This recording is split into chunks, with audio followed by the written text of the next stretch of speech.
Hello everybody, on se retrouve pour une nouvelle vidéo.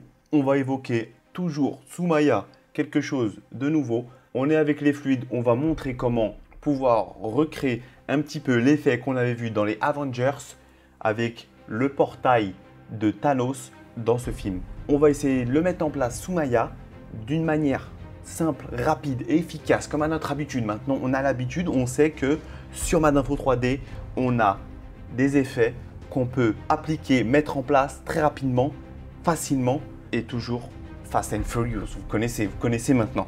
Notre politique, c'est rapide, efficace et hop, on est dans la composition, on est dans nos vidéos. On est sous Maya, on va montrer comment justement faire cet effet sans aucun plugin externe, juste avec les outils de base que nous avons sous Maya. Nous avions utilisé la version 2018 de Maya, donc suivez-nous, c'est parti pour un nouveau tuto. Ok, on est dans notre composition. On a juste créé un petit torus où on l'a resizé et on a fait une petite animation très basique de scale sur 10 frames. On a ensuite directement appliqué un Lambert avec dans la color le file. On a ajouté un petit noise. On va changer le threshold à 0.1. On va aller dans le frequency ratio à mettre à 1. Mais surtout, ce qui va être nécessaire, c'est d'aller dans l'effect et de faire invert. On va aller dans l'hypershade pour aller dans le placement de texture, sélectionner le file et dans le repeat UV et le sélectionner et ajouter la valeur de 10. Donc voilà, là, on va sélectionner notre torus pour qu'il soit l'émetteur de nos particules. Donc, on va faire emit from object sous nParticle. Une fois qu'on a nos particules qui sont émises à travers le torus, on va aller dans Texture Rate pour glisser et y mettre notre texture de noise pour que les particules sortent à travers le blanc de notre texture de noise. On continue, on va aller juste dans le Live Pan pour réduire la vie de nos particules en Random Range, en mettant la valeur de 0.3 et dans le Live Pan Random à 1.5, pardon. Dans Basic Emitter Attribute, sélectionnez l'emitter type en surface, rajoutez un peu de particules car, comme vous avez pu le constater, ils sortent maintenant des faces ou plutôt des motifs blancs. Donc il y avait beaucoup moins de particules qu'auparavant. On a rajouté la valeur et là, on commence à avoir quelque chose de plutôt sympa.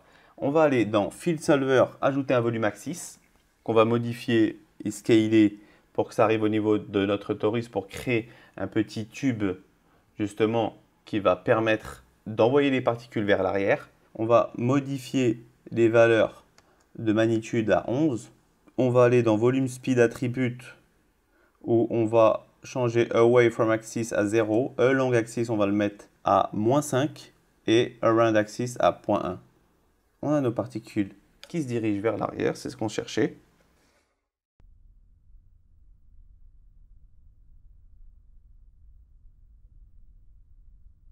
On va réduire notre volume axis pour qu'il soit un peu moins long. On va aller dans Field Solver et on va sélectionner Gravity. Hop, on le place à l'arrière. On va changer la magnitude à 50, l'atténuation à 0.1. On va le mettre dans le volume control attribute en volume shape cube. Et on va augmenter le scaler à 6 en XYZ. Et on va aller dans Trap Inside, l'ajouter la valeur de 0.05. Dans Trap Radius à 0.9 afin que les particules soient attirées vers le centre du cube Gravity. Donc on va l'approcher un petit peu du bout du volume axis. Voilà. Une fois qu'on a une animation de particules plutôt sympathique, on va sélectionner à ce moment-là nos particules pour les mettre en fluide. Donc là, on ouvre notre boîte de fluide. Vous connaissez maintenant, on va sélectionner les particules et notre boîte de fluide et aller dans Emit from Object. Et là, on a nos fluides qui sont émis à travers nos particules. Donc, on augmente un petit peu la base de résolution à 30. On va mettre dans le boundary X, Y à none et le boundary Z à négatif Z side. On va aller dans l'Auto Resize, on met le max résolution à 600, Auto Resize Threshold à 0.001, le Damp à 0.005, on va aller dans le content de détail plutôt, on va réduire la buoyancy à 0, on va aller dans la velocity, ajouter du swirl à 2 et le noise à 0.2. On va aller dans nos lighting pour enclencher la lumière. Comme le volume axis ne touche pas nos fluides, c'est-à-dire que là il est attribué aux particules, donc nous allons créer un volume axis en sélectionnant la boîte de fluide pour nos fluides afin qu'il y ait une interaction entre le volume axis et nos fluides pour ajouter de la vie à nos fluides et qu'il y ait un résultat beaucoup plus esthétique. Donc on va le placer à peu près au même niveau. On va augmenter la magnitude à 10. On va mettre sur along axis négative 5 comme tout à l'heure, around axis 0.5 et hop, on a notre volume axis qui affecte les fluides. Bien sûr, on va arranger tout ça. On va aller dans notre émission de fluide pour sélectionner le fluide drop-off et ajouter la valeur de 3. Ensuite, dans le fluid emission turbulence, le turbulence, on va le mettre à 7. Et là, on a plus de vie justement avec nos fluides. On va aller dans densité. On va faire une petite animation simple. On va ajouter 2 clés d'animation, 3 clés si je puis me permettre, très exactement. En premier, à la première frame, on met la valeur de 50. On va aller à la frame 9 où on va resélectionner, on va ajouter une clé d'animation de la même valeur, c'est-à-dire de 50. Et on va aller une frame plus loin pour mettre la valeur de 5. Comme ça, on va avoir nos fluides qui ont une vie ou une animation beaucoup plus naturelle. On va aller dans Edge Drop-Off, dans le shading à 0.150. Là, je vais ajouter des valeurs pour la couleur, comme vous le voyez, mais ça, c'est à vous de voir. Si vous voulez changer et mettre une autre couleur, il n'y a pas de souci. Ici, c'était des valeurs que nous avions testées pour avoir un résultat plutôt sympathique qui nous avait plu. Si vous voulez mettre des couleurs beaucoup plus colorées, beaucoup plus rougées, beaucoup plus bleutées, c'est vous qui voyez. Ou même si c'est du vert, c'est vous qui voyez. On va aller ensuite dans l'onglet opacité, ajouter 0.248 à Selected Position justement. On va aller dans notre courbe pour avoir une courbe un peu plus jolie.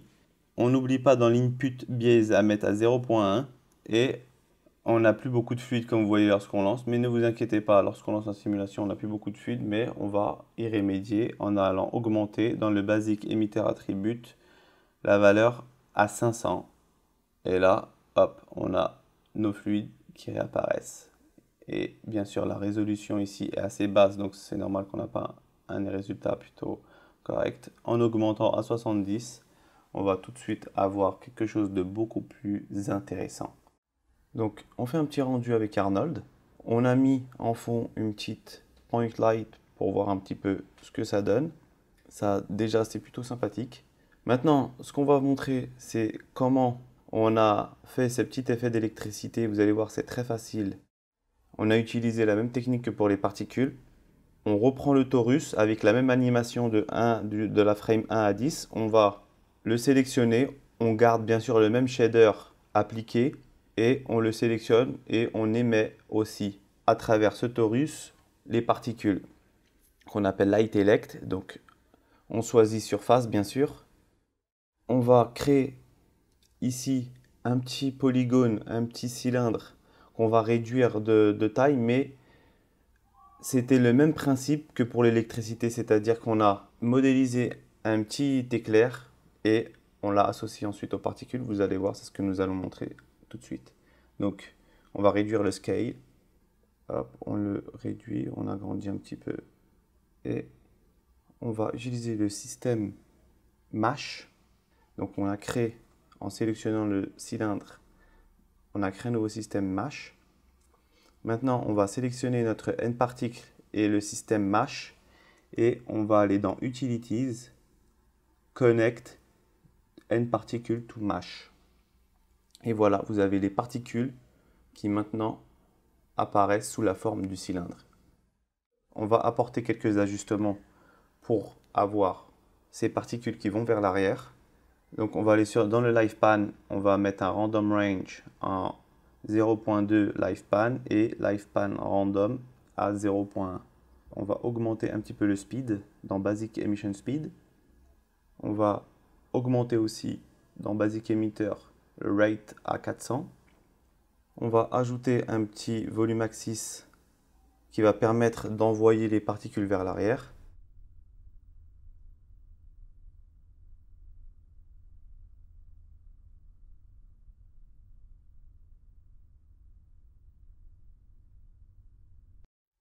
On met la magnitude à 100. On va dans Volume Speed Attribute, Along Axis, on le met à -5. On met 0 dans Away from Axis. Et là, vous voyez qu'on obtient ce mouvement qui va vers l'arrière. Donc, je veux avoir maintenant cette couleur bleutée de l'électricité. Donc, je sélectionne mon cylindre, je lui ajoute un high standard et je vais aller dans Émission, augmenter la valeur à 1 et réduire la color base et la spéculaire à 0. Et je peux aller changer maintenant la couleur pour avoir la couleur qu'on souhaite.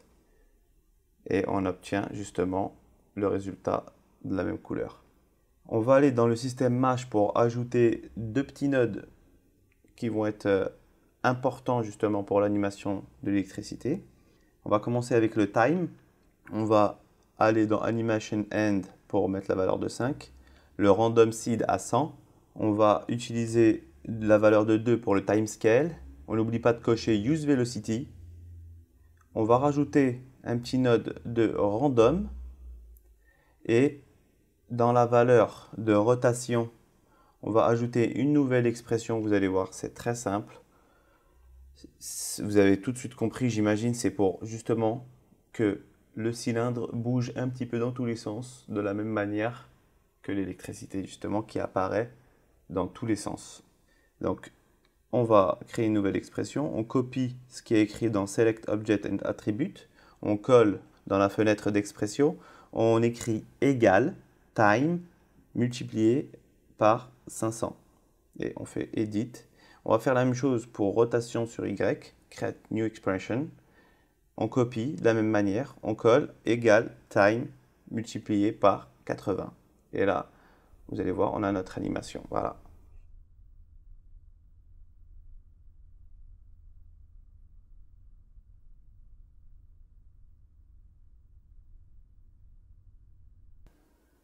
Donc si je fais un petit rendu, vous pouvez constater que le cylindre apparaît à travers les fluides. Donc voici la composition sur laquelle nous avons travaillé. Cette composition, nous vous la mettons à disposition. Dans la description, vous pouvez la télécharger. C'est cadeau. Si vous avez besoin de créer ce type de portail pour n'importe quelle scène, vous pouvez l'utiliser. Faites-vous plaisir et dites-nous ce que vous en pensez surtout. Donc vous voyez, on a notre cylindre qu'on avait modélisé, qui ressemble à un petit éclair. Et vous allez voir comment il apparaît avec la simulation des fluides. Si je désactive les fluides, vous verrez mieux sûrement la simulation. Donc là, on a nos particules qui correspondent à l'électricité. Surtout, une information cruciale, n'oubliez pas d'aller dans le nParticle Shape et dans l'onglet Time Attribute pour sélectionner la valeur de 10 pour le début de l'animation des particules, le Start Frame à 10, car c'est à ce moment-là que le torus s'est agrandi au maximum.